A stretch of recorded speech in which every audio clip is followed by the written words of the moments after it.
The Albanese government is considering a new tax on coal and gas aimed at reducing energy prices. Live now to Sky News political reporter Joel Philp in Canberra. Joel, this risks a fresh row with the mining industry.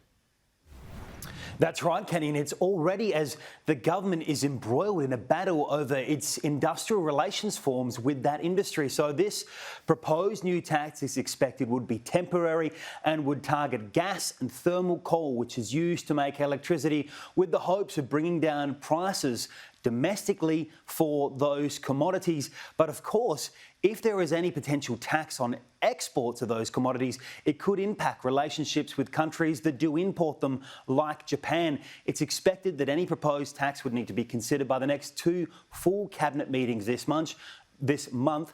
Richard Marles, the Deputy Prime Minister, was asked about this in the halls of Parliament this morning. He was asked a number of questions and said the same thing 3 times over, so listen closely.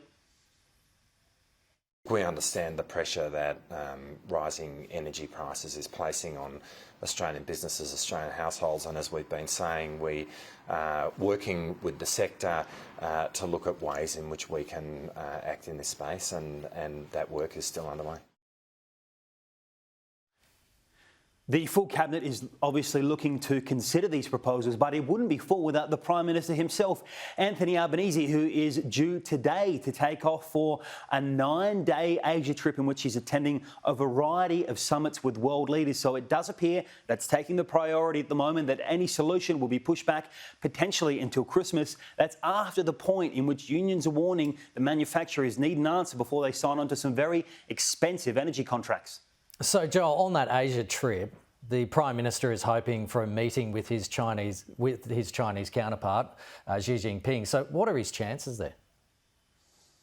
Well, if a fairly positively worded article by China's media mouthpiece in English, China Daily, is anything to go by, the chances seem quite likely that Anthony Albanese would get a meeting with either the Prime Minister of China or the President of China, of course, who are attending some of the events that the Prime Minister will be heading across to in Asia. Richard Marles was also asked about this. He said these meetings are often organised very quickly on the sidelines, so it didn't appear that anything has been formally confirmed yet, but the Prime Minister spoke on this on radio this morning.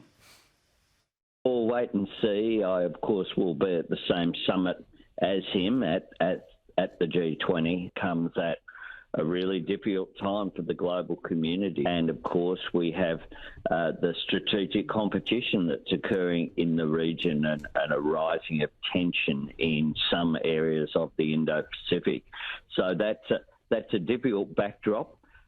Meanwhile, we have been given official confirmation that Anthony Albanese will meet with a new British Prime Minister, Rishi Sunak, on this trip. All right, Joel Philp, thanks so much for that.